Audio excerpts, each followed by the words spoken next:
Bom, de volta aqui com o programa Tribuna Livre, eu já havia dito no início, né, que essa mudança no Brasil, você está acompanhando, claro, todos aí, e há uma nova configuração política, um novo desenho da política nacional. Já começaram até críticas ao Ministério Temer, que uma parte era do Lula, outra parte é da Dilma, outra parte já era do Fernando Henrique, então está uma salada. Mas quem vai falar dessas saladas aqui, Narciso Osmi, Daniel Zen, muito bem-vindo ao programa, Daniel. Deputado. Muito obrigado, Astério. Uma boa noite aqui para o Tchê, para o Osmi, para o Narciso. Eu vendo que é uma mesa de parlamentares e ex-parlamentares. Bem interessante, viu? Deputado Luiz Tchê, boa noite, bem-vindo aqui ao Tribuna Livre. Boa noite, Astério. Eu quero agradecer mais uma vez o convite, cumprimentando o Osmir, o Narciso, o líder Daniel Zen. E nós podemos fazer uma votação aqui hoje. Tem quórum. Tem quórum, pô, só parlamentar e ex. Tem quórum. Bom, começar provocando aqui o Narciso. Não tem que me provocar, não. Vou provocar o Narciso aqui. Eu continuo coerente como sempre fui. Fui contra o impeachment do Collor. Fui contra o impeachment da Dilma. Serei contra o impeachment do Temer. E serei contra que eu sou contra nesse particular, Danielzinho, ao pecado e não ao pecador. O pecado que existe é a figura do impeachment.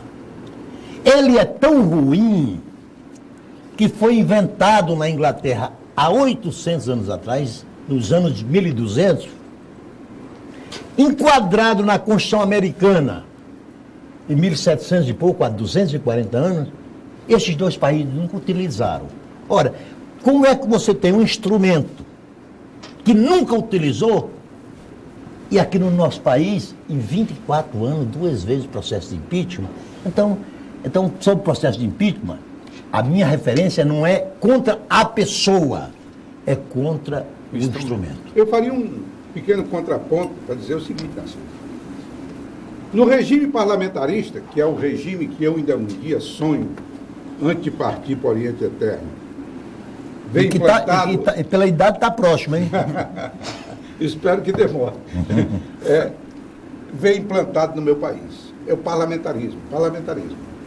No regime presidencialista, pode não ser um remédio bom, como você está afirmando, mas é o único remédio que tem.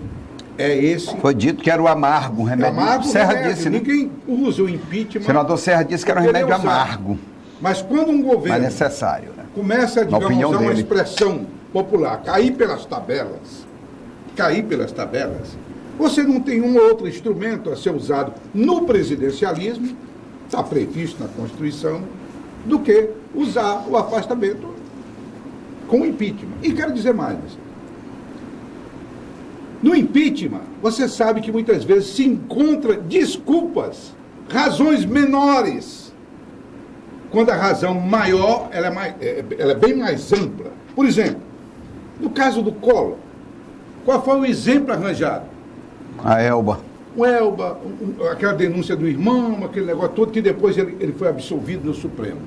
Hoje, se batalha muito, do meu ponto de vista, crimes menores. Por exemplo, pedalada fiscal, não sei o que mais lá. Mas o problema é que ambos tinham perdido o apoio congressual. E aí não há como governar. Mas nesse caso, eu queria até ouvir o Daniel, o PT, o Daniel, líder do governo. Antes do Daniel falar, eu quero dizer que eu gosto muito quando estou discutindo com você. Obrigado. Você demonstra carregar um caminhão de sabedoria de natureza política. Imagina. Obrigado. Política jurídica, né? Política jurídica. Além de ser decente, né, e simpático. O PT... a presidente Dilma hoje, lá na hora, né, de sair pela porta da frente do Palácio da Alvorada, ela falou, é golpe, falando para a multidão, é golpe, e o PT vai sustentar essa tese. Eu acredito que sim, Astério, porque, na verdade, há uma compreensão de que o governo estava ladeado de problemas, seja problemas internos, sejam externalidades com as quais o governo não soube lidar. Eu elencaria aqui pelo menos uma meia dúzia de cada uma dessas, né?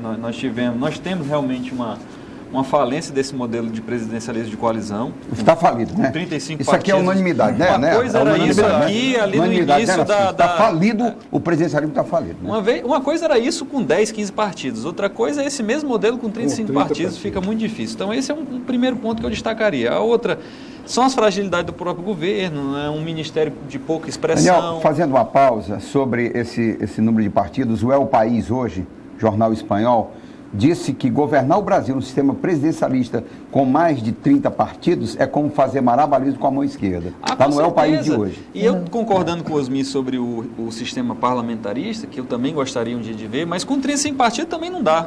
Porque só trocaria a figura do presidente pelo primeiro-ministro, mas ele ia ter as mesmas dificuldades no Congresso para ter a governabilidade necessária. Mas o parlamentarismo imporia a redução dos partidos. Teria que vir acompanhada essa mudança do regime, do sistema de governo, com a mudança do sistema eleitoral, aquela questão a cláusula de desempenho, do fim das coligações proporcionais, que nós já discutimos outras vezes aqui.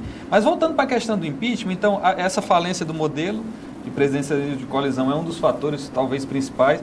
As fragilidades do próprio governo, né? Ministério pouco expressivo, um baixo índice de articulação política no Congresso, um baixo índice de articulação comunitária, diferente do governo Lula, que investiu muito nas conferências, nos conselhos de política pública, nessa relação com o movimento social. E aí você pega isso junto com essa crise econômica, que não dá para dizer que é só culpa do governo, porque existe também um panorama de retração do capitalismo mundial. A gente vê a China, que crescia a 12%, 15% até 14, ao ano, até 14%, e aí reduziu para metade, durante 6, 20 anos. 4%. A China chegava a construir cidades inteiras para manter o índice de crescimento naqueles mesmos patamares, e aí chegou num momento que, olha, não dá para sustentar isso aqui. E aí tem autores mais modernos, como Thomas Piketty, que diz que um crescimento acima de 5%, de 2% ao ano durante um período de 30 anos é algo insustentável. Não dá para você crescer durante 30 anos a taxa de 2% ao ano, porque não tem recursos naturais que dê conta, e empregos e uma série de coisas. Então, aí você pega isso tudo e recheia com essas investigações dos casos de corrupção, aí está dado o panorama, o ambiente para uma crise muito aguda. Mas tem outras coisas também que vamos dizer assim, aquelas questões que partem primeiro do inconformismo da oposição com o resultado da eleição e que não sossegou desde o dia do resultado da eleição em 2014.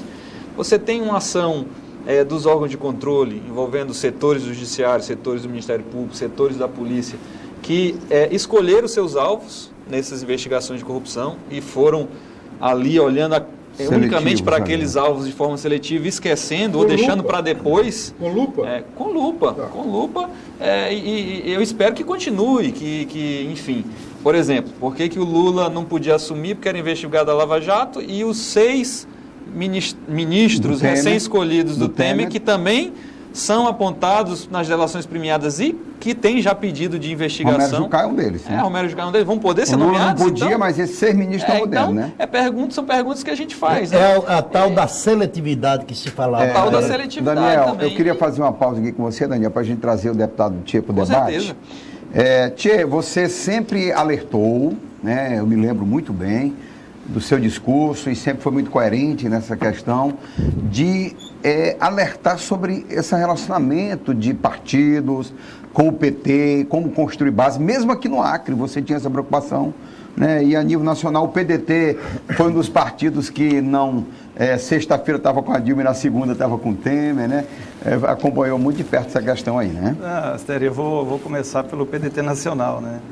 Na realidade, nós temos 19 deputados federais e foi fechada a questão de votar contra o impeachment, contra a admissibilidade. E no apagar das luzes, 6 deputados federais votaram sim e 13 não. 12 não e 1 se abstém. Inclusive, isso aí foi motivo de um processo de expulsão que já se iniciou na segunda-feira e no dia 30 agora de maio, no Rio de Janeiro, a gente já foi convocado, inclusive, para poder fazer essa votação. Mas eu digo o seguinte, que eu acho que o PT, quando o Lula assumiu, ele teve toda a oportunidade do mundo de fazer as grandes reformas que esse país precisava fazer. Hoje a gente vê que não fez. E uma das mais importantes, quando foi feita, que foi a tal de cláusula de barreira, que foi aprovada no Congresso, e o Supremo vetou. O Supremo. O Supremo vetou. Então a culpa lá também já é a questão do Supremo. Um ADI, através de um ADI, não foi? Talvez se lá tivesse passado, hoje nós teríamos talvez 6 ou 7 partidas, aí o presidencialismo, aí sim, o sistema ele se sustentaria. Funcionaria bem melhor. Né? E aí nesse contexto todo, Astério, eu tenho sempre chamado a atenção muito local e fui muito criticado por isso dentro da Assembleia Legislativa, e até hoje eu sou, até porque esses dias eu chamei a atenção numa reunião da questão do PTB e do Solidariedade, que não ficaria na Frente Popular, é só você olhar a nível nacional, você discutir, inclusive o Daniel sabe de uma preocupação que eu tive com um deputado que sai de um partido e muda de partido, vai para um outro partido, de tu buscar e dizer assim, para aí, mas esse partido no plano nacional, ele não está com a gente. Como é que a gente faz? Será que a gente vai perder mais um aliado? Então a gente fez, e aí o PT acabou não fazendo aliança e não fortalecendo a esquerda como deveria fortaleceu o PCdoB, fortalecendo o PDT, e acabou fazendo aliança com o PMDB e outros partidos que quando ele precisou, que ele puxaram foi mexer, o tapete. Puxaram o tapete. E o PMDB ainda com 7 ministérios. E aí o pior, porque o impeachment quando entrou na Câmara foi no ano passado, foi outubro mais ou menos, e o Eduardo Cunha anunciou dia 2 de dezembro. Tinha o tempo todo ainda de você ajustar a coalizão. Tinha um PP, tinha um PR, tinha um PSD, que daí você poderia trabalhar. Deixou os 7 ministros do Ministério com o PMDB, deu o que se deu. Então, eu acredito também que esse modelo, com esse número de partidos, ele não avança, né? A gente precisa urgentemente fazer a reforma política. Sem reforma política, a gente não vai mudar. Eu quero fazer uma provocação, Narciso, para o Zen. O Zen falou ali, eu anotei aqui, olhando de lupa e de forma seletiva. Deputado, o PT tem servido de modelo para algumas coisas negativas do país. Vocês usaram essa forma no passado. E eu me reporto aqui o Acre. No governo Orlaí Camili, tinha um grupo que se reunia com o procurador da República, que hoje não sei nem se está mais atuando, que tentavam, com a lupa e de forma também seletiva, descobrir erros ou inventar erros para prejudicar o governo. Eu vivi isso. Hoje, talvez, seu partido talvez esteja vivendo isso.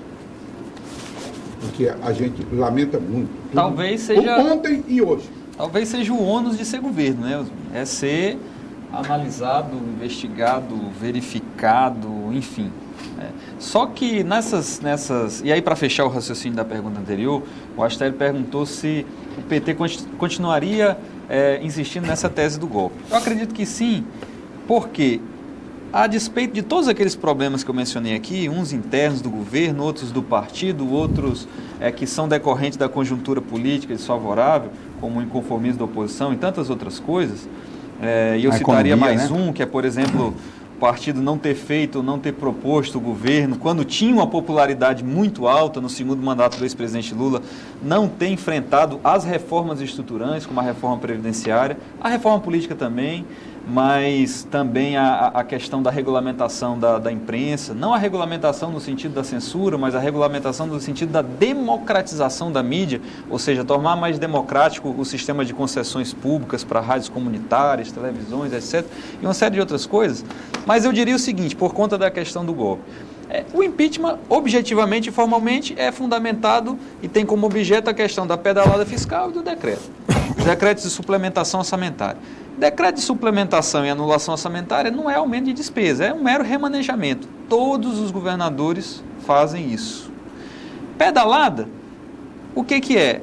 É aquela coisa da conta corrente que o Estado mantém com os órgãos, as agências bancárias oficiais para o pagamento dos programas sociais. Que podia também não ser nem oficial. E eu vi outro dia um procurador do Tribunal de Contas da União dizendo o seguinte, olha, essas pedaladas aconteciam no governo Fernando Henrique, no governo Lula e quiçá até anteriormente. Aí ele mostrou um gráfico para dizer o seguinte, olha, só que era pequeno o valor. Pedaladinha. E no da Dilma aumentou.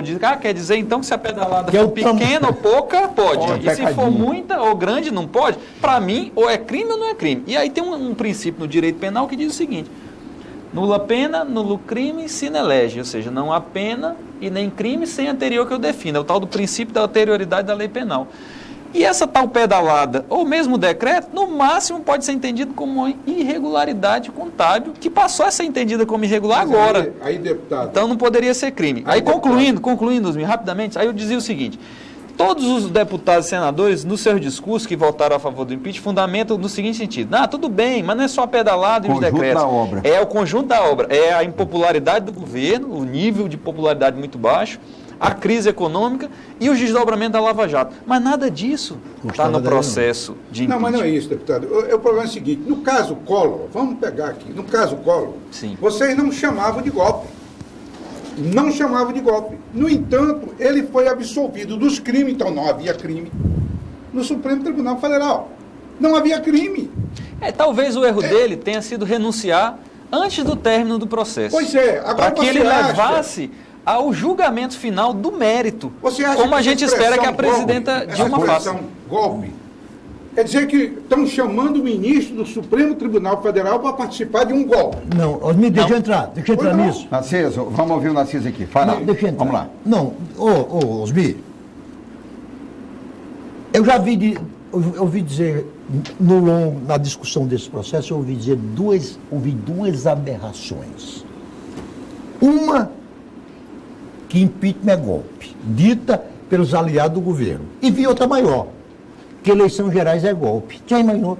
Eleição Não é também não é. Eu já vi essa aí do Temer. Essa O aí. impeachment, o que o presidente do Supremo, o que o Supremo disse, que o impeachment não é golpe e definiu um rito. Sim. O método. Agora, o procedimento parlamentar ditou o ritmo. O ritmo.